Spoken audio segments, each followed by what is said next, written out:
Okay, तो आज के लेक्चर के अंदर हम पढ़ने वाले हैं कि बहुत सारी क्वेरी। मैंने लास्ट लेक्चर के अंदर भी आपको बताया था कि हम अभी प्रैक्टिकल पे ज़्यादा ध्यान देंगे। ठीक है, तो जो भी हमने क्वेरी सीखी थी, ठीक है, तो क्वेरी की मदद से हम क्या कर सकते हैं कि सीएमडी के अंदर से हम कितनी भी तरीके की जो भी हमारे टेबल्स के अंदर जो भी फील्ड रहती है, ठीक है, तो वो सारे हमें यहाँ पे बनाना, तो उसको क्वेरी की मदद से भी हम किस तरीके से बना सकते हैं। ठीक है, तो यहाँ पे आपको टेबल, तो डेटाबेस, जब भी मैंने आपको पीएचपी में एडमिन बताया था, ठीक है, वहाँ पे आपको डेटाबेस क्रिएट करने के लिए किसी भी तरीके की कोई क्वेरी लिखनी नहीं होती थी। ठीक है, तो यहाँ पे आपको क्या करना पड़ेगा, अब क्वेरी लिखनी पड़ेगी। ठीक है, तो क्वेरी लिखने के लिए कौन सी कमांड का यूज किया जाता है, ठीक है, वो भी आपको यहाँ से पता चल जाएगा। फिर डेटाबेस को आपको डिलीट करवाना है तो ड्रॉप कमांड का यूज आप कर सकते हो। फिर टेबल आप किस तरीके से, वो तो मैंने लास्ट लेक्चर या लास्ट उसके पहले के लेक्चर के में अंदर मैंने आपको बताया था कि टेबल को आप किस तरीके से क्रिएट कर सकते हो। फिर उसके अंदर मैंने आपको प्राइमरी की किस तरीके से देनी है, उसको ऑटो इंक्रीमेंट किस तरीके से करवाना है, वो मैंने आपको नहीं बताया था। तो वो सारी चीजें हम कंस्ट्रेंट के अंदर पढ़ने वाले हैं। अब उसके बाद मुझे किसी भी फील्ड के अंदर चेंज करना था, तो मैंने आपको वहां पे जो हमारी पीएचपी माई एडमिन थी, ठीक है, उसके अंदर मुझे क्या करना पड़ रहा था, बार बार कि अंदर जाना पड़ेगा। तो मैं आपको वो चीज दिखा था अभी भी कहाँ पे आपको चेंजेस करना पड़ रहा था। ठीक है, तो यहाँ पे आप क्या लिखते थे कि लोकल होस्ट, और यहाँ पे आप लिखते थे कि स्लैश करके पीएचपी माई एडमिन। ठीक है, जैसे ही आप इतना लिखोगे तो आपको यहाँ पे क्या दे देगा, एक पैनल दे देगा जिसके अंदर आप डेटाबेस का नाम जो भी डालोगे, ठीक है, उस नाम से डेटाबेस ऑटोमेटिकली क्रिएट हो जाता है। ठीक है, तो यहाँ पे देखो आपके पास डेटाबेस था, तो डेटाबेस का आपको सिर्फ नाम देना है, तो नाम देने के बाद आप उसको क्रिएट करना है, तो उसकी कमांड भी आते हैं, तो वो कमांड किस तरीके से वर्क करती है, तो वो चीज हम इसके अंदर पढ़ने वाले हैं। ठीक है, आज के लेक्चर के अंदर। फिर उसको मैं डिलीट किस तरीके से कर सकता हूँ, तो यहाँ पे डिलीट करने के लिए मुझे क्या करना पड़ेगा कि किसी डेटाबेस को सिलेक्ट करो और उसको यहाँ पे ड्रॉप कर दो। जैसे ड्रॉप करोगे तो जो भी सिलेक्टेड आपने रखा है वो डेटाबेस पूरा डिलीट हो जाएगा। फिर मुझे अगर मैं इस बीसीए के अंदर में गया हूँ, ठीक है, इस डेटाबेस के अंदर, अब इसके अंदर मुझे ये टेबल का नाम बदलना है, तो मुझे क्या करना पड़ेगा कि एडमिन के अंदर जाना पड़ेगा और उसके अंदर यहाँ पे ऑपरेशन में जाना पड़ेगा। ठीक है, तो यहाँ से मैं उसका नाम चेंज कर सकता हूँ। तो वही चीज मुझे यहाँ पे अल्टर के अंदर दी हुई है। मुझे अगर किसी टेबल के अंदर किसी फील्ड का नाम ऑटो इंक्रीमेंट या फिर उसको अंदर किसी भी फॉरेन की को मुझे मेंशन करना है, तो मुझे यहाँ पे कंस्ट्रेंट सीखना पड़ेगा। ठीक है, तो अल्टर टेबल की मदद से आप टेबल का नाम, टेबल की फील्ड, टेबल की डेटा टाइप सारा कुछ चेंज कर सकते हो। जैसे हम स्ट्रक्चर के अंदर करते हैं, स्ट्रक्चर में गए तो मुझे यूजर का नाम बदलना है, तो मुझे यहाँ से चेंज करना पड़ेगा। तो यहाँ पे बैकग्राउंड में सबकी क्या चलती है, एक क्वेरी चलती है। देखो मैं यहाँ से जैसे वन करूंगा ना, तो यूजर नेम की जगह में क्या कर देता, तो यूजर नेम वन। ठीक है, तो यहाँ पे देखो ऊपर क्वेरी चली होगी, alter table admin change user name. ठीक है, वहां पे यूजर नेम क्या हो गया, वन, उसका डेटा टाइप ये हो गया कैरेक्टर सेट। ठीक है, तो इस तरीके से टेबल के अंदर फील्ड भी आप मॉडिफाई कर सकते हो। ठीक है, वैसे ही आपको टेबल का नाम चेंज करना है, तो जैसे आपने टेबल पर क्लिक किया तो ऑपरेशन में गई। ठीक है, और जहाँ पे आप क्या कर रहे हो कि एडमिन वन कर रहे हो। ठीक है, ये टेबल का नाम था, हमें हाँ टेबल का नाम ही बदलना है। तो जैसे मैं यहाँ पे गो करूंगा तो ऊपर देखो एक क्वेरी चलेगी इसकी भी। तो यहाँ पे आपको दिख रहा है देखो, rename table BCA dot admin के अंदर, मतलब बीसीए नाम के डेटाबेस के अंदर एडमिन नाम का टेबल है, उसको मैंने क्या चेंज कर दिया कि रीनेम टेबल, मतलब इसमें से मैंने इसके अंदर इसको ट्रांसफर करवा दिया। ठीक है, तो यहाँ पे आप रीनेम भी कर, तो ये सारी चीजें यहाँ पे क्वेरी आपको ऑटोमेटिकली रन हो रही है, आपको कुछ करना नहीं पड़ रहा। ठीक है, तो वो सारी चीजें हम यहाँ पे मैन्युअली पढ़ने वाले, कस्टमली हम किस तरीके से क्वेरी को क्रिएट कर सकते हैं। ठीक है, तो उसके बारे में हम इस लेक्चर के अंदर पढ़ने वाले हैं। तो हम पढ़ते हैं हमारे क्वेरी की तरफ। ठीक है, उसके प्रैक्टिकल भी हम देखते जाएंगे कि किस तरीके से उसको बनाना है। ठीक है, तो पहले हमारे पास क्रिएट टेबल था, तो क्रिएट टेबल के अंदर उसकी सिंटेक्स किस तरह से आती है, तो ये आपको मेंशन भी करते जाना है। मतलब कहीं पे आप एक तरीके से नोट बना लो, जितनी भी क्वेरी आ रही है, ठीक है, उसके अंदर किस किस तरीके का डेटा आपको चेंज करना है। ठीक है, तो कौन सी क्वेरी लगानी पड़ेगी, कौन सा टेबल का डेटा बदलना है, तो आपको कौन सी क्वेरी लगानी, तो इसकी एक नोट डाउन कर लो, क्योंकि आगे आपको बहुत ही ये काम आने वाली है। ठीक है, तो पहले हम क्रिएट डेटाबेस की तरफ चलते हैं। तो क्रिएट डेटाबेस के अंदर इसकी सिंटेक्स, ठीक है, तो यहाँ पे लिखिए क्रिएट डेटाबेस, तो ये दोनों क्या हो गए आपके कीवर्ड हो गए। ठीक है, अगर ये आप नहीं लिख रहे हो तो आपका डेटाबेस के अंदर कभी भी क्रिएट, आपका डेटाबेस कभी भी क्रिएट नहीं होगा। फिर आपको देना है डेटाबेस का नाम, आप अपनी तरीके से कुछ भी नाम यहाँ पे दे सकते हो, जैसे मैंने एग्जाम्पल के फॉर्म में नीचे दिया पे क्रिएट डेटाबेस, ये तो सेम ही है। यहाँ पे आप स्मॉल लिखो या कैपिटल लिखो कोई फर्क पड़ता नहीं है। ठीक है, उसके बाद आपने क्या दे दिया कि डेटाबेस का नाम। ठीक है, तो यहाँ पे मैंने टेस्ट डीबी दिया है ना, तो इसको हम प्रैक्टिकली देखते हैं भाई किस तरीके से अप्लाई कर सकते हैं। तो पहले मुझे क्या करना पड़ेगा कि हमारी जो पैनल थी जैम की उसे ओपन करना पड़ेगा।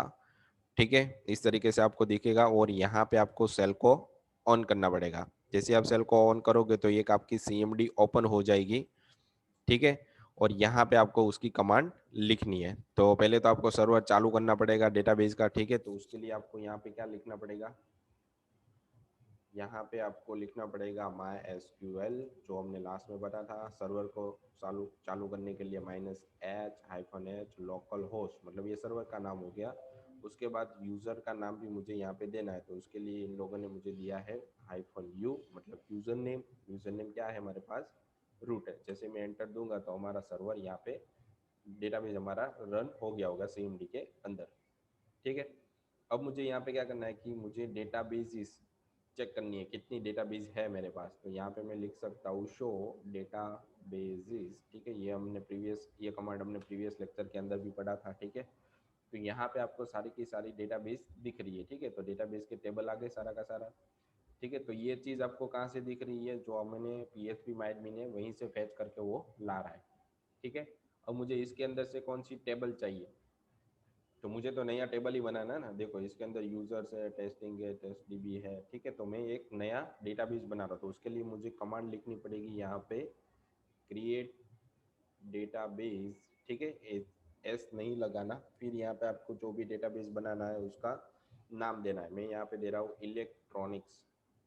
ठीक है, लास्ट में सेमीकोलन। जैसे एंटर दोगे तो यहाँ पे इलेक्ट्रॉनिक्स नाम का डेटाबेस नहीं होगा आपके पास, ई कॉमर्स है। ठीक है, यहाँ पे ई कॉमर्स प्रोडक्ट है, एम्प्लॉय डेटा है। ठीक है, ये 3 नाम है। जैसे मैं यहाँ पे एंटर दूंगा, ठीक है, तो हमारे पास यहाँ पे एक डेटाबेस बन के आ गया होगा। तो मुझे वापस वो देखना है, तो मैं यहाँ पे क्या लिख सकता हूँ, शो डेटा बेसिस। ठीक है, एंटर जैसे दूंगा तो यहाँ पे देखो इलेक्ट्रॉनिक्स बन के एक टेबल आ गया, डेटाबेस आ गया। इसके अंदर किसी भी तरीके की कोई टेबल नहीं है, कोई फील्ड नहीं है, कोई कॉलम नहीं है, कुछ भी नहीं है। मुझे इसके अंदर का डेटा या देखना है, तो मुझे यहाँ पे लिखना पड़ेगा यूज इलेक्ट्रॉनिक्स। ठीक है, तो इसके अंदर देखो डेटाबेस चेंज हो रहा है, मतलब यहाँ पे मुझे नाम दिख रहा है। इसके अंदर कौन कौन सी टेबल है देखनी है, तो शो टेबल्स। ठीक है, जैसे एंटर दोगे तो ये क्या दे देगा, एम्प्टी है, मतलब इसके अंदर किसी भी तरीके की कोई टेबल अभी नहीं है मेरे पास। ठीक है, तो मुझे इसके अंदर टेबल बनानी है, तो उसके लिए हम वापस हमारे पीपीटी के अंदर जा रहे हैं। ठीक है, तो ये डेटाबेस आपको पता चल गया किस तरीके से डेटाबेस बनाते हैं। तो उसके लिए कमांड यहाँ पे आती है क्रिएट डेटाबेस और टेबल डेटाबेस का नाम। ठीक है, उसके बाद डेटाबेस को मुझे डिलीट करना है, मतलब परमानेंटली उसके अंदर जो भी डेटा रहेगा, जो भी कॉलम रहेगी, सारा का सारा डेटाबेस मुझे डिलीट कर देना है। ठीक है, परमानेंटली। तो बैकअप आप कहीं भी, फिर आप उसको कभी भी एक्सेस नहीं कर सकते, मतलब वो कभी भी आपको मिलेगा नहीं। ठीक है, तो जैसे ही आप ड्रॉप करते हो किसी भी तरीके के डेटाबेस को, तो फिर वो कभी भी आपको कहीं पर भी नहीं मिलेगा, वो परमानेंटली आपके डेटा में से, मेमोरी में से डिलीट हो जाता है। ठीक है, तो इस तरीके का कमांड आपकी यूज कभी करने का पड़ा तो आपको क्या लिखना है यहाँ पे, ड्रॉप। ठीक है, यहाँ पे क्या लिखना पड़ेगा आपको, ड्रॉप, फिर टेबल डेटाबेस का नाम, ड्रॉप इलेक्ट्रॉनिक्स,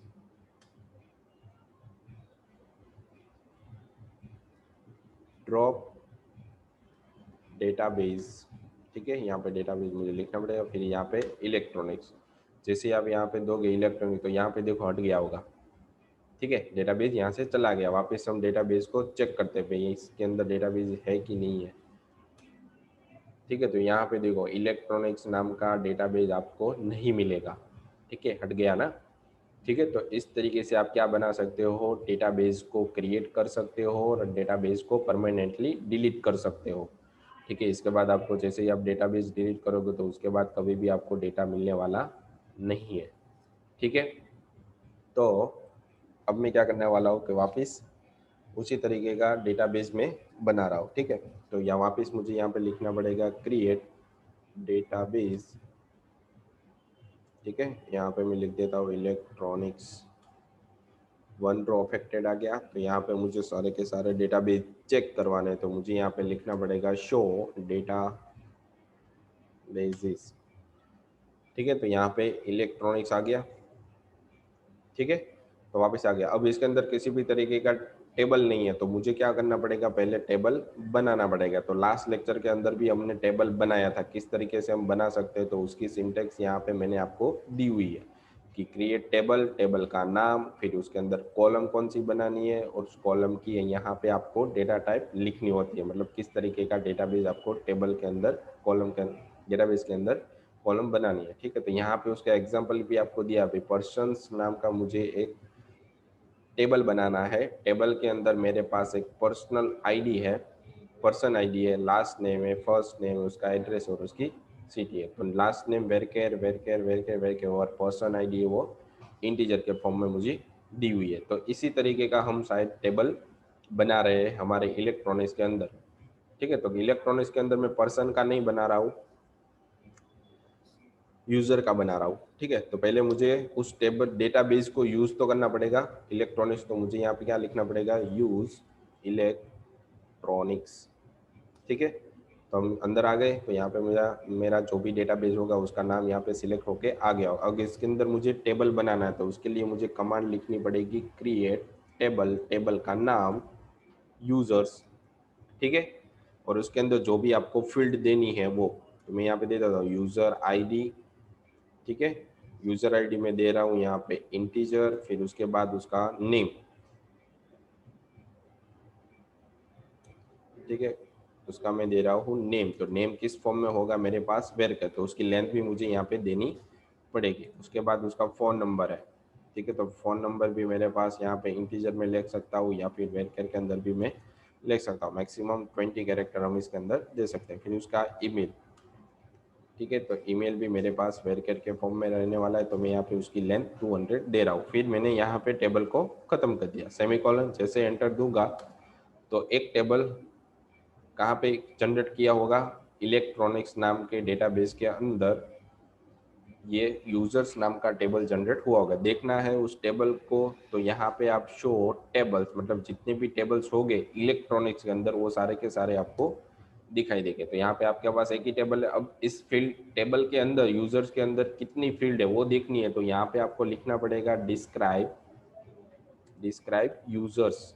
ठीक है। जैसे एंटर दोगे तो उसके अंदर जो भी फील्ड होगी वो आपको यहाँ पे दिखाई देगी। समथिंग आपने यूजर आईडी बनाई थी तो यहाँ पे आ गया, उसकी इंटीजर डेटा टाइप बनाई थी तो लेंथ बाय डिफॉल्ट 11 ले लेता है। अगर आपको देनी होती है तो वेर केयर की तरह जैसे आपने ब्रैकेट में बाजू में दिया है कि 200, वैसे यहाँ पे आप 20 दे सकते हो।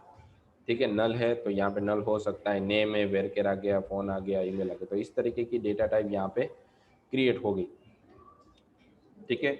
अब इसके साथ कंस्ट्रेंट भी हम यूज कर सकते हैं। कंस्ट्रेंट मतलब क्या हो गया कि इसको मुझे यूजर आईडी है उसे मुझे प्राइमरी की बनाना, मतलब इसके अंदर कभी भी डुप्लीकेट डेटा नहीं आना चाहिए।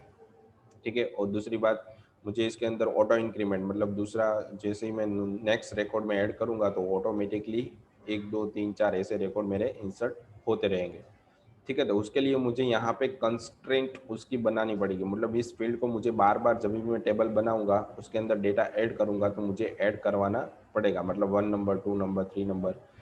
ठीक है। तो यहाँ पे किसी भी तरीके की कोई कंडीशन नहीं है। देखो यहाँ पे मैं आपको पहले बता रहा हूँ। ठीक है। कंस्ट्रेंट पढ़ने से पहले उसका यूज हम देख लेते हैं। तो मुझे एक रिकॉर्ड इंसर्ट करवाना है कहाँ पे, यूजर्स के अंदर।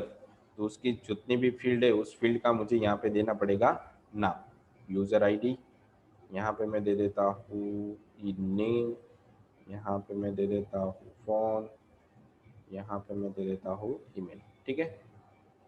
यहाँ पे मैं दे दूँगा वैल्यूज़ और यहाँ पे 4 फील्ड मुझे ऐड करवानी पड़ेगी। ठीक है। तो यूज़र आईडी मैं दे रहा हूँ यहाँ पे 1, यहाँ पे मैं दे सकता हूँ मुकेश, कोई भी नाम, यहाँ पे नंबर,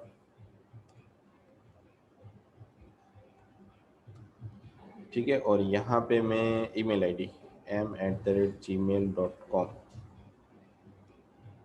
ठीक है। जैसे मैं एंटर दूंगा तो 1 रो इंसर्ट हो जाएगी, ठीक है। वापस मैं इसको जैसे ही अप एरो क्लिक करूंगा तो हमारी प्रीवियस क्वेरी हमें यहाँ पे दिखाई देगी। अब मैं इसके अंदर 1 ही रख रहा हूँ, इसके अंदर चेंज नहीं कर रहा हूँ, फिर उसका नाम यहाँ से मैं चेंज कर रहा हूँ, ठीक है। यहाँ पे मैं दे रहा हूँ, यहाँ पे मैं दे रहा हूँ एस। जैसे एंटर दूंगा तो 1 रो इंसर्ट हो जाएगी। इसके अंदर कितने रिकॉर्ड इंसर्ट हुए हैं देखने के लिए मुझे लिखना पड़ेगा सिलेक्ट स्टार फ्रॉम यूजर्स, ठीक है। तो यहाँ पे जितने रिकॉर्ड हो गए मैंने ऐड किए तो आ गए। देखो यहाँ पे यूजर आईडी क्या आ रही है, यूनिक नहीं आ रही है, सेम आ रही है ना। तो ये मुझे बार बार ऐड करना, अगर मैं यहाँ पे इस तरीके से ऐड करूंगा, ठीक है, मैं यूजर आईडी ऐड ही नहीं कर रहा हूँ तो वो क्या ले लेगा, बाय डिफॉल्ट नल ले लेगा, ठीक है। यहाँ पे मैं यूजर आईडी ऐड ही नहीं करवा रहा हूँ तो बाय डिफॉल्ट वो क्या ले लेगा, नल। देखो यहाँ पे क्या आ गया, नल आ रहा है।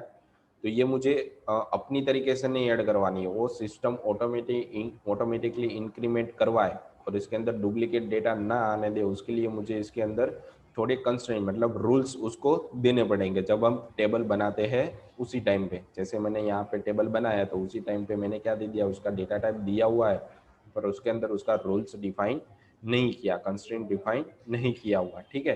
तो उसको डिफाइन करने के लिए मुझे क्या करना पड़ेगा, पहले तो मुझे उसकी कंस्ट्रेंट पढ़नी होगी, ठीक है। तो मैं आपको उसके कंस्ट्रेंट किस तरीके से होते हैं वो मैं पहले आपको दिखा देता हूँ, ठीक है। तो यहाँ पे देखो कंस्ट्रेंट आपको दिया हुआ है, ठीक है। अब कंस्ट्रेंट के अंदर किस तरीके से कंस्ट्रेंट लगाई जाती है,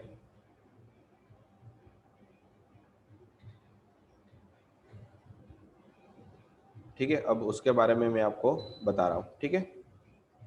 तो उसके लिए आपको यहाँ पे क्या लिखना होगा, कंस्ट्रेंट के लिए, कंस्ट्रेंट मतलब क्या हो जाता है, वन टाइप ऑफ एक रूल्स, ठीक है।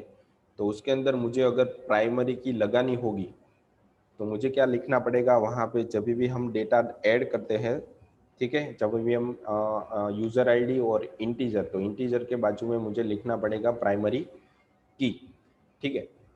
तो मुझे, मैं एक नया टेबल बना रहा हूँ, ठीक है, यूजर्स तो हमने बनाए थे हम, तो मैं एक नया टेबल बना रहा हूँ, क्रिएट टेबल, टेबल का नाम मैं दे रहा हूँ प्रोडक्ट, ठीक है।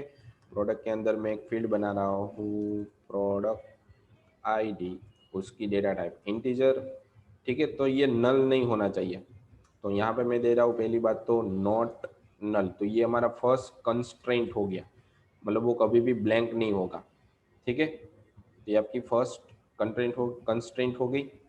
उसके बाद क्या आपको देना है कि वो यूनिक होना चाहिए, ठीक है। मतलब कभी भी मैं प्रोडक्ट आईडी ऐड करूँ तो ऑटोमेटिकली वो एक ही प्रोडक्ट आईडी पे दूसरी प्रोडक्ट मुझे ऐड करने नहीं देना, मतलब उसकी आईडी है वो यूनिक रहनी चाहिए, ठीक है। तो उसके लिए मुझे यहाँ पे क्या करना पड़ेगा कि उसके बाजू में एक मुझे इंटीजर आईडी देनी पड़ेगी, मतलब इस तरीके से मुझे देना पड़ेगा यहाँ पे प्राइमरी की, इस तरीके से मेंशन मुझे करना पड़ेगा। तो ये प्रोडक्ट आईडी हमारी क्या हो गई, वन टाइप ऑफ यूनिक हो गई।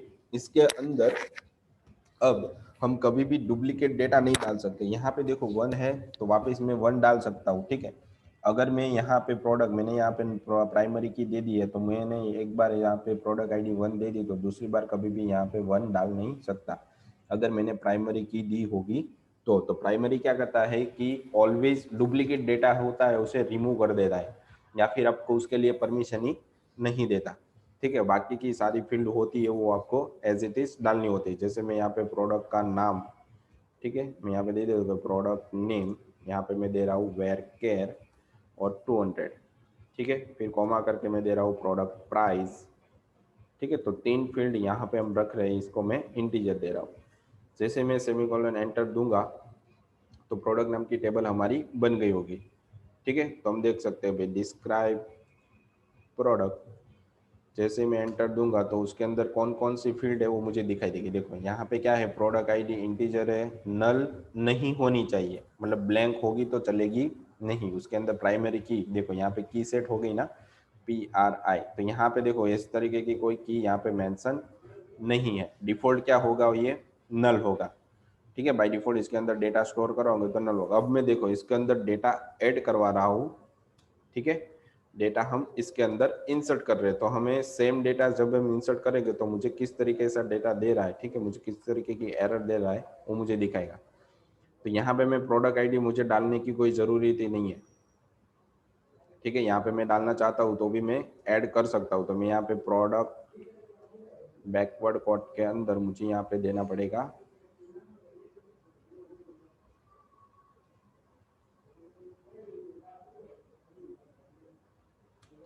ओके, यहाँ पे मुझे लिखना है इंसर्ट प्रोडक्ट, प्रोडक्ट के अंदर इंसर्ट इनटू प्रोडक्ट, ठीक है। यहाँ पे मुझे फील्ड का नाम लिखना है प्रोडक्ट आईडी, फिर यहाँ पे मुझे देना है प्रोडक्ट नेम, यहाँ पे मुझे देना है प्रोडक्ट प्राइस, फिर यहाँ पे मुझे देनी है वैल्यूज़, ठीक है। तो वैल्यूज़ में यहाँ मैंने एक दे दी पहली बात तो, ठीक है। उस प्रोडक्ट का नाम मैंने दे दिया यहाँ पे फोन, उसकी प्राइस का नाम मैंने यहाँ पे दे दिया 20,000, ठीक है। जैसे मैं एंटर कर रहा हूँ तो मुझे एक रिकॉर्ड इंसर्ट उसके अंदर टेबल के अंदर हो गया होगा। तो मैं यहाँ पे मुझे देखना है उसके अंदर कौन से रिकॉर्ड इंसर्ट हुए, तो वापस मुझे यहाँ पे लिखना पड़ेगा सिलेक्ट स्टार फ्रॉम प्रोडक्ट, तो उसके अंदर जो भी रिकॉर्ड इंसर्ट हुए होंगे मुझे दिखाई देंगे। अब देखो यहाँ पे 1 आ रहा है ना, अब मैं वापस से यही क्वेरी अटैच कर रहा हूँ और उसके अंदर ये जो प्रोडक्ट के नाम थे वो मैं सिर्फ चेंज कर रहा हूँ। तो यहाँ पे मैं दे रहा हूँ सिर्फ MI और यहाँ पे मैं दे रहा हूँ 3,000, ठीक है। जैसे मैं एंटर दूंगा तो मुझे क्या दे देगा, एक एरर दे रहा है, मतलब डुप्लीकेट एंट्री की एरर दे रहा है। भाई 1 ऑलरेडी इसके अंदर है, आप 1 नाम का दूसरा रिकॉर्ड यहाँ पे डाल नहीं सकते, तो इसकी प्राइमरी की मुझे यहाँ पे बदलनी पड़ेगी। देखो जैसे मैं यहाँ पे सिलेक्ट करूंगा तो नया रिकॉर्ड उसने इंसर्ट नहीं किया होगा, उसने आपको क्या दे दी, डुप्लीकेट एंट्री, मतलब ये आईडी आप वापस यहाँ पे नहीं डाल सकते, आप कोई और आईडी यहाँ पे ऐड कर सकते हो। तो यहाँ पे मैंने क्या डाल दिया, 1 की जगह पर मैंने यहाँ पे कर दिया 2, तो हमारा डेटा सक्सेसफुली इंसर्ट हो जाएगा, ठीक है। तो ये प्राइमरी की होती है जिसकी मदद से आप कभी भी डुप्लीकेट एंट्री नहीं करवा सकते, तो उसको आप CMD के अंदर से कंस्ट्रेंट डालना होता है। तो किस तरीके से ऐड करोगे आप यहाँ पे, कि यहाँ पे आपको ऐड करना पड़ेगा product ID, data type integer, फिर यहाँ पे लिखना पड़ेगा वो नल नहीं होना चाहिए, और उसके बाद यहाँ पे आपको लिखना होगा प्राइमरी की, मतलब वो यूनिक रहेगी, उसके अंदर आप कुछ भी डुप्लीकेट एंट्री नहीं करवा सकते, ठीक है। अब दूसरी बात कि यहाँ पे मैं किसी भी तरीके की कोई प्रोडक्ट की आईडी ऐड नहीं करवा रहा हूँ, तो ऑटोमेटिकली वो क्या लेता है वो हम देख लेते हैं, ठीक है। तो जैसे मैं यहाँ पे एंटर दूंगा तो 1 रिकॉर्ड वापस इंसर्ट हो गया, पर इसकी बाय डिफॉल्ट आईडी क्या रही, यहाँ पे 0 हो गई ना। वापस मैं एक नया रिकॉर्ड ऐड करवाता हूँ, ठीक है। देखो जैसे मैं एंटर दूंगा तो क्या दे देगा, डुप्लीकेट नहीं, मतलब बाय डिफॉल्ट वो 0 से स्टार्ट करता है। तो 0 नाम की ऑलरेडी यहाँ पे की है, तो वापस वो जब भी आप यहाँ पे मेंशन नहीं करते उसकी आईडी, तो क्या करता है वो ऑलवेज 0 से ही प्राइमरी की स्टार्ट करता है, ठीक है। अगर आप मेंशन नहीं करते तो उसका सॉल्यूशन करने के लिए आपको क्या करना पड़ेगा, उसके सॉल्यूशन के लिए उसके वहाँ पे आपको लिखना पड़ेगा ऑटो इंक्रीमेंट, मतलब ऑटोमेटिकली आप जब भी डेटा ऐड नहीं करते तो ऑटोमेटिकली वो इंक्रीमेंट हो जाना चाहिए, ठीक है। तो इस तरीके से आप वहाँ पे डेटा ऐड कर सकते हो। तो मैं यहाँ पे दे सकता हूँ, देखो मैं आपको क्या कर रहा हूँ, अब हम जो भी हमने टेबल बनाई ना, तो उस टेबल को वापस से हम डिलीट कर देंगे और नया रिकॉर्ड वापस से स्टार्ट करेंगे, ठीक है। तो यहाँ पे मुझे क्या करवाना है कि प्रोडक्ट आईडी जहाँ पे मैंने लिखी हुई है वहाँ पे मुझे ऑटो इंक्रीमेंट भी चाहिए, ठीक है। तो उसके लिए मुझे इसके बाजू में क्या लिखना पड़ेगा, ऑटो इंक्रीमेंट। तो देखो मैं एक नई टेबल बना रहा हूँ, उस टेबल का नाम मैं यहाँ पे क्या दे रहा हूँ, देखना।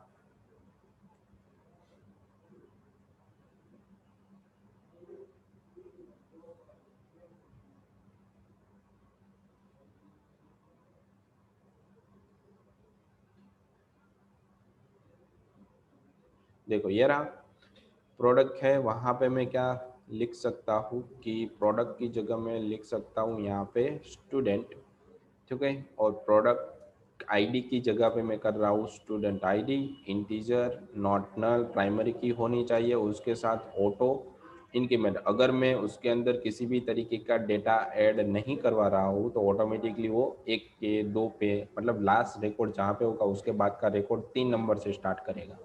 ठीक है, अगर मैंने 3 नंबर का रिकॉर्ड है मेरे पास तो 4 नंबर से मतलब वो ऑटोमेटिकली देख लेगा भाई इसके अंदर कौन सी आईडी से मुझे स्टार्ट करना है। तो ये कमांड आपको यहाँ पे देनी पड़ती है। ठीक है, उसके बाद मैं यहाँ पे क्या दे देता हूँ, स्टूडेंट नेम,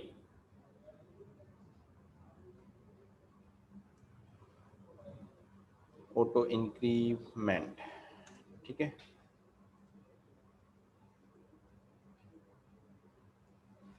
ठीक है, यहाँ पे आपको देनी थी स्टूडेंट नेम और यहाँ पे आपको देनी थी फीस। ठीक है, तो यहाँ पे मैं दे सकता हूँ फीस। तो जैसे मैं एंटर दूंगा तो हमें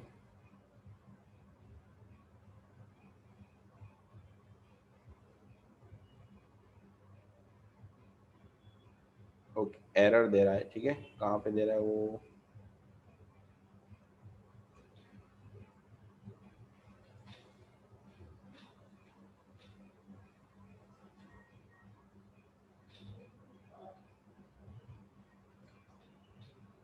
ओके। तो यहाँ पे मैं क्या कर सकता हूँ कि जहाँ पर मैंने प्राइमरी की लिखी हुई ना वहाँ पे मैं क्या दे सकता हूँ, ऑटो इंक्रीमेंट। जैसे मैं एंटर दूंगा तो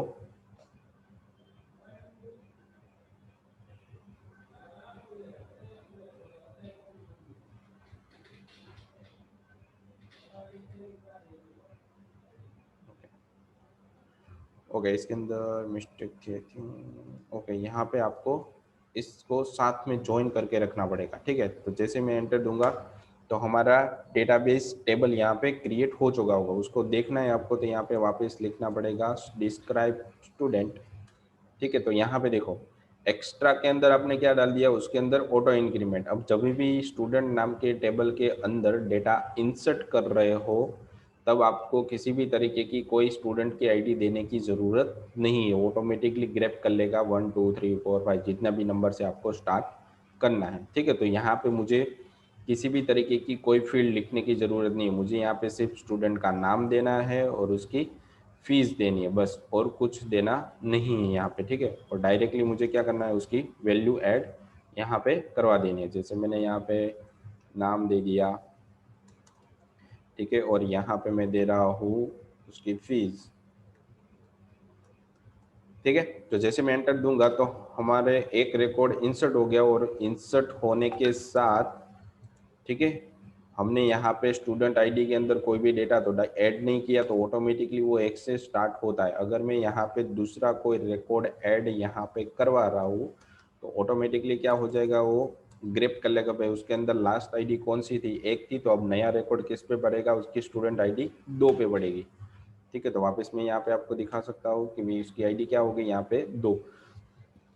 तो इसके अंदर कभी भी डुप्लीकेट एंट्री नहीं हो सकती। अगर आपने यहाँ पे मैन्युअली भी ऐड करना चाहा तो वो क्या कर देगा, वन टाइप ऑफ आपको एक एरर दे देगा। जैसे मैं यहाँ पे कर रहा हूँ स्टूडेंट आईडी, आपने इस तरीके से कभी उसके साथ फोर्सफुली ऐड करवाने की कोशिश की। ठीक है, यहाँ पे 2 नंबर का मुझे डेटा ऐड करवाना ही है तो क्या दे देगा, वन टाइप ऑफ आपको डुप्लीकेट एंट्री की एरर देगा। मतलब डुप्लीकेट एंट्री आप इसके अंदर कभी भी डाल नहीं सकते। तो ये क्या हो गई हमारी वन टाइप ऑफ एक कंस्ट्रेंट हो गया। ठीक है, ये वन टाइप ऑफ क्या हो गया हमारा, कंस्ट्रेंट हो गया। कंस्ट्रेंट का मतलब क्या हो जाता है कि रूल्स, मतलब उसके साथ मुझे किस किस तरीके के रूल्स लगाने हैं। ठीक है, तो ये हमारे कंस्ट्रेंट है, इसके साथ बहुत सारे कंस्ट्रेंट आते हैं जो हम आगे पढ़ने वाले हैं। ठीक है, अब मुझे क्या करवाना है कि अल्टर टेबल। ठीक है, अल्टर का मतलब क्या हो गया कि मेरे पास यहाँ पे मैंने आपको जैसे बताया कि मुझे टेबल का नाम बदलना है, उसकी कॉलम का नाम बदलना है, उसका स्ट्रक्चर के अंदर नाम बदलना है। ठीक है, उसकी फील्ड का नाम बदलना है या फिर मुझे कुछ भी चेंजेस करना हो तो वो अल्टर कहते हैं। ठीक है, तो अल्टर का मतलब क्या हो जाता है कि उसके अंदर ओके एक और वे है, जैसे यहाँ पे क्रिएट टेबल, मतलब दूसरे टेबल की मदद से आपको एक नया टेबल बनाना है। ठीक है, तो अल्टर टेबल से पहले हम जो भी हम क्रिएट टेबल बना रहे थे ना ठीक है, तो उसके अंदर हम थोड़ा एक नई चीज आई है तो वो देख लेते हैं। ठीक है, तो टेबल की मदद से हम नया टेबल बनाना है, पर उसके अंदर से कौन सी फील्ड आपको चाहिए। ठीक है, जैसे कि मैंने यहाँ पे क्या बनाया है कि दो फील्ड हमारे पास है। ठीक है, कौन से टेबल में, स्टूडेंट के टेबल। अब मुझे नया टेबल बनाना है, स्टूडेंट का नहीं, पेरेंट्स का। तो सिलेक्ट, मुझे क्या बनाना है, एक नया टेबल, क्रिएट टेबल पेरेंट। ठीक है, और उसके अंदर सिर्फ स्टूडेंट के नाम ही चाहिए और कुछ नहीं चाहिए मुझे। ठीक है, तो नया टेबल भी बन जाएगा और उसके अंदर डेटा भी स्टूडेंट का वाला जो पुरानी टेबल है उसके अंदर से ऑटोमेटिकली ग्रैब कर देगा। ठीक है, तो वहां से डेटा आ भी जाएगा, नया टेबल भी बन जाएगा और डेटा इंसर्ट भी हो जाएगा। तो हमें ये तीन चीज लिखने की जरूरत नहीं, ऑटोमेटिकली सारा कुछ सेट हो जाएगा। अगर मुझे दूसरे टेबल में से डेटा चाहिए तो उसके लिए यहाँ पे क्या लिखा हुआ है, आपको एक सिंटेक्स ली हुई है उसकी कि create table using another table. मतलब दूसरे टेबल की मदद से हमें टेबल बनाना है, उसके अंदर जो डेटा था, ठीक है, उसमें से कौन सी फील्ड चाहिए तो वो आपको यहाँ पे लिखनी है। तो यहाँ पे लिखा हुआ है, देखो, क्रिएट टेबल, टेबल का नाम। ठीक है, नया टेबल बनाने का, जो भी आप नया टेबल बना रहे हो उसका नाम यहाँ पे देना है। फिर यहाँ पे एज करके क्या लेना है कि सिलेक्ट, मतलब पुराने टेबल में से जो भी आपको फील्ड चाहिए वो यहाँ पे आप लिख सकते हो। ठीक है, जैसे मैं आपको यहाँ पे बता रहा हूँ, देखो कि मुझे ये स्टूडेंट वाले टेबल के अंदर से, स्टूडेंट वाले टेबल के अंदर से मुझे सिर्फ स्टूडेंट के नेम ही चाहिए। ठीक है, तो मुझे क्या करना पड़ेगा, और नया टेबल भी बनाना है। तो क्रिएट टेबल, टेबल का नाम मैं यहाँ पे दे रहा हूँ पेरेंट। ठीक है, फिर मुझे यहाँ पे देना है एज, और यहाँ पे आपको क्वेरी लिखनी है सिलेक्ट, कि जो भी आपको फील्ड चाहिए। ठीक है, स्टूडेंट नेम, जो यहाँ पे जिस टेबल में से आपको डेटा चाहिए उस कॉलम का यहाँ पे जो भी नाम यहाँ पे मेंशन है वही यहाँ पे आपको लिखना है। ठीक है, select student name from table का नाम स्टूडेंट। जैसे आप इंटर करोगे तो पेरेंट नाम का टेबल बन गया होगा। ठीक है, आपको देखना है भाई इलेक्ट्रॉनिक्स के अंदर कितने टेबल हमने बनाए, तो शो टेबल्स जैसे आप लिखोगे तो सारे टेबल यहाँ पर आपको मेंशन करके दे देंगे। 4 टेबल हमने बनाए, यूजर का, स्टूडेंट, पेरेंट्स और प्रोडक्ट। तो मुझे पेरेंट्स वाला टेबल मैंने अभी जस्ट बनाया, किसकी मदद से, स्टूडेंट वाले टेबल की मदद से। उसके अंदर जो रिकॉर्ड थे वो भी मुझे मिलने चाहिए। तो मैं यहाँ पे क्वेरी लिख सकता हूँ सिलेक्ट स्टार फ्रॉम पेरेंट। जैसे मैं पेरेंट लिखूंगा तो उसके अंदर जो भी डेटा होगा वो मुझे मिल जाएगा। कौन कौन से डेटा, तो स्टूडेंट के अंदर जो डेटा था वो, और उसकी कॉलम कितनी बनी, एक ही बनी, स्टूडेंट नेम, और कुछ नहीं बना। मतलब दूसरे टेबल में से, दूसरे टेबल की मदद से आपको एक नया टेबल बना रहा है, उसके अंदर जो भी डेटा था वो भी आ जाएगा ऑटोमेटिक। तो उसके लिए आपको यहाँ पे इस तरीके की क्वेरी का यूज कर सकते हो। तो यहाँ पे आपको क्रिएट टेबल मतलब नए टेबल का नाम, और यहाँ पे जिस टेबल में से जो भी फील्ड आपको चाहिए उस फील्ड का नाम, और यहाँ पे टेबल का नाम। ठीक है, तो नया टेबल बन जाएगा और उसके अंदर डेटा भी आ जाएगा ऑटोमेटिक। तो 3 चीजें हमें करने की जरूरत नहीं है। ठीक है, तो ये टेबल का स्ट्रक्चर था। 2 तरीके से बना सकते हैं, एक तो प्योर वे से बना सकते हैं क्रिएट टेबल, ठीक है, और दूसरे तरीका है हमारे पास कि दूसरे टेबल की मदद से नया टेबल बनाना, उसके अंदर डेटा भी हमें मिल जाएगा। उसके बाद है हमारे पास अल्टर्स। तो अल्टर की मदद से हम क्या कर सकते हैं, किसी भी फील्ड के अंदर, किसी भी टेबल के अंदर, किसी भी कॉलम के अंदर हम चेंज कर सकते हैं। तो उसके लिए यहाँ पे आपको कमांड दी हुई है कि अल्टर टेबल, टेबल नेम। ठीक है, फिर मुझे नई कॉलम ऐड करवानी है तो मुझे यहाँ पे लिखना पड़ेगा ऐड कॉलम का नाम और उसका डेटा टाइप। ठीक है, तो अल्टर से क्या होता क्या है कि आपके पास जो भी फील्ड रहती है उस फील्ड के अंदर आपको किसी भी तरीके का चेंजेस चाहिए। जैसे कि मुझे स्टूडेंट वाले टेबल के अंदर, स्टूडेंट वाला टेबल यहाँ पे सिलेक्ट करवाता हूँ। ठीक है, तो उसके अंदर जितने भी डेटा हो गए वो सारे के सारे मुझे यहाँ पे मिल जाएंगे। अब मुझे इसके अंदर डेटा में चेंजेस नहीं करने, कहाँ पे चेंजेस करने, उसके कॉलम के अंदर। मुझे अगर नई कॉलम यहाँ पे ऐड करनी है तो मुझे क्या करना पड़ेगा कि स्टूडेंट के अंदर नई कॉलम तो मैं ऐड नहीं कर सकता, उसके लिए अल्टर का यूज होता है। किसी फीस के अंदर आपको उसकी डेटा टाइप बदलनी है, मतलब डिस्क्राइब, जैसे आप यहाँ पे लिखते हो डिस्क्राइब स्टूडेंट, तो यहाँ पे देखो उसके डेटा टाइप है ना, तो इस डेटा टाइप को भी आप यहाँ से चेंज कर सकते। मतलब ये जो टेबल आपको मिल रही है इसके अंदर किसी भी तरीके का आपको चेंजेस करना है तो आपको अल्टर कमांड का यूज करना पड़ेगा। समथिंग मुझे स्टूडेंट आईडी यहाँ पे नहीं रखनी, उस फील्ड का नाम बदलना है तो भी मैं कर सकता हूँ। नई कॉलम मुझे यहाँ पे ऐड करनी है तो भी मैं कर सकता हूँ। ठीक है, तो मैं देखता हूँ स्टूडेंट टेबल के अंदर में कोई नई कॉलम, यहाँ पे कोई नई कॉलम ऐड कराओ, तो उसके लिए मुझे यहाँ पे कमांड दिया हुआ है कि अल्टर टेबल, फिर टेबल का नाम, जिस भी टेबल के अंदर चेंजेस करवाना वो, फिर क्या करना है तो ऐड करना है। क्या करना है ऐड, तो कॉलम, जो भी आपको कॉलम ऐड करनी है उस कॉलम का नाम देना है, उसकी डेटा टाइप देनी है। तो वो चीज़ आपको यहाँ पे दी हुई है, देखो एग्जाम्पल के फॉर्म में। तो यहाँ पे कस्टमर है, मुझे लेना है वहाँ पे स्टूडेंट। कौन सी फील्ड ऐड करवानी है, ईमेल तो है उसके पास, तो मैं वहाँ पे कुछ दूसरी फील्ड ऐड कर रहा हूँ, उसका डेटा टाइप। ठीक है, देखते हैं, तो उसकी प्रैक्टिकल करके हम देखते हैं कि भी अल्टर टेबल का नाम, अल्टर टेबल, टेबल का नाम स्टूडेंट। ठीक है, मुझे कोई नई कॉलम ऐड करनी है तो ऐड कॉलम का नाम। तो यहाँ पे मेरे पास स्टूडेंट आईडी है, स्टूडेंट नेम है, स्टूडेंट फीस है, पर मेरे पास स्टूडेंट की ईमेल नहीं है, तो मैं यहाँ पे ईमेल बना रहा हूँ उसका डेटा टाइप। ठीक है, वेयर केयर, तो यहाँ पे मैं दे सकता हूँ 200। जैसे मैं एंटर दूंगा और जैसे ही मैं डिस्क्राइब करूंगा तो यहाँ पे देखो एक कॉलम ऐड हो गई होगी, स्टूडेंट ईमेल। ठीक है, और उसके अंदर जब भी मैं डेटा सिलेक्ट करूंगा तो स्टूडेंट ईमेल के अंदर नल बाय डिफॉल्ट आ गया होगा। तो मैंने एक नई कॉलम ऐड कर दी, किसकी मदद से, अल्टर कमांड की मदद से। अल्टर, कोई नई कॉलम ऐड करवानी है तो आपको इस तरीके की कमांड का यहाँ पे यूज करना पड़ेगा। ठीक है, उसके बाद मुझे कोई कॉलम डिलीट करनी है, अभी मैंने जो कॉलम ऐड की है उसको मुझे डिलीट करनी है, तो ड्रॉप कॉलम का कमांड का यूज यहाँ पे हमें करना पड़ेगा। तो उसके लिए यहाँ पे अल्टर टेबल, टेबल का नाम, फिर यहाँ पे ड्रॉप, ऐड की जगह मुझे क्या लिखना है, ड्रॉप। और कॉलम, यहाँ पे कॉलम एक वन टाइप ऑफ कीवर्ड है जिसको आपको मेंशन करना है। जैसे आप अल्टर और टेबल लिखते हो वैसे यहाँ पे आपको लिखना है कॉलम। फिर जिस जो भी कॉलम को आपको डिलीट करना है उस कॉलम का यहाँ पे नाम लिखना पड़ेगा। जैसे मैंने यहाँ पे आपको एग्जांपल के फॉर्म में दिया हुआ है कि अल्टर टेबल कस्टमर। ठीक है, यहाँ पे आपको दिया हुआ है ड्रॉप, फिर कॉलम का नाम और जो भी कॉलम आपके पास है, ठीक है, उस कॉलम का नाम यहाँ पे दोगे तो ऑटोमेटिकली वो डिलीट हो जाएगी। जैसे मैं यहाँ पे कर रहा हूँ कि भाई अल्टर, ठीक है, अभी हमने स्टूडेंट ईमेल ऐड करवाया ना, तो वही मैं यहाँ से डिलीट करवा दूँ, अल्टर टेबल, टेबल का नाम। ठीक है, फिर मुझे डिलीट करवाना है तो मुझे यहाँ पे लिखना पड़ेगा ड्रॉप कॉलम और कॉलम का नाम स्टूडेंट अंडरस्कोर ईमेल। जैसे एंटर दूंगा, ठीक है, और वापस से मैं डिस्क्राइब करूंगा उसको।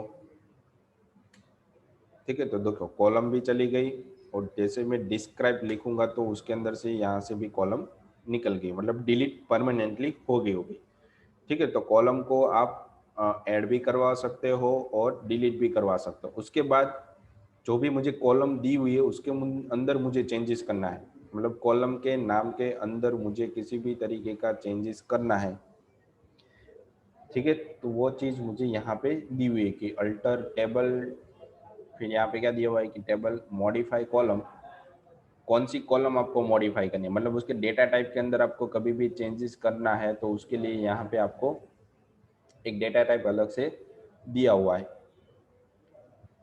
ठीक है, तो यहाँ पे आपको क्या दिया हुआ है कि मॉडिफाई लिखना होगा। फिर यहाँ पे फिर एग्जांपल भी यहाँ पर आपको दी हुई है कि भी किस तरीके से आप उसको ड्रॉप, ओके, मॉडिफाई कर सकते हो। ठीक है, तो मैं यहाँ पे इसकी डेटा टाइप चेंज कर रहा हूँ। देखो वेयर केयर है हमारे पास, तो उसके लिए मैं यहाँ पे स्टूडेंट नेम जिसकी इंटीजर वेयर केयर है वहाँ पे मैं लिख सकता हूँ इंटीजर। ठीक है, तो मुझे डेटा भी सही से नहीं मिलेगा, बाकी अगर इंटीजर क्योंकि वेरकर के फॉर्म में है तो जैसे ही मैं डेटा टाइप चेंज करूंगा तो वो ऑटोमेटिकली इंटीजर के अंदर कन्वर्ट हो, मतलब 0 0 आ जाएगा, यहाँ पे मुझे नाम अभी मिलेगा नहीं। तो उसके लिए मुझे यहाँ पे लिखना पड़ेगा अल्टर टेबल, टेबल का नाम स्टूडेंट। ठीक है, और मुझे यहाँ पे लिखना पड़ेगा मॉडिफाई। उसके बाद मॉडिफाई लिखने के बाद मुझे लिखना पड़ेगा कि कौन सी कॉलम मुझे मॉडिफाई करवानी है, मतलब कॉलम। ठीक है, उसके बाद जिस जो भी कॉलम के अंदर मुझे चेंजेस करना है उस कॉलम का यहाँ पे नाम और उसका डेटा टाइप। ठीक है, तो मैंने वेयर केयर में से क्या कर रहा हूँ, उसका इंटीजर कर रहा हूँ। जैसे एंटर दूंगा, ठीक है, और जैसे मैं डिस्क्राइब करूंगा तो उसका डेटा टाइप यहाँ पे देखो वेयर केयर में से क्या हो गया, इंटीजर, तो उसके अंदर डेटा भी चला गया होगा। देखो यहाँ पे क्या आ गया, नंबर, नाम में से नंबर आ गया, तो उसके डेटा भी लॉस हो जाते हैं। तो जो भी हमने डेटा स्टोर करवा के रखा है उसको वो भी हमारा डेटा क्या हो जाता है, ऑटोमेटिकली डेटा लॉस हो जाता है। ठीक है, उसके बाद नई कॉलम ऐड करवाने के लिए मैंने आपको बताया ही था, यहाँ पे इस तरीके से आप कर सकते हो। ठीक है, उसके बाद है कि टेबल को डिलीट कैसे कर सकते हो परमानेंटली। जैसे हमने 4 टेबल बनाए तो 4 में से मुझे किसी भी तरीके की डेटा को डिलीट करवानी है। ठीक है, तो उसके लिए मुझे यहाँ पे क्या लिखना पड़ेगा, ड्रॉप टेबल, टेबल का नाम,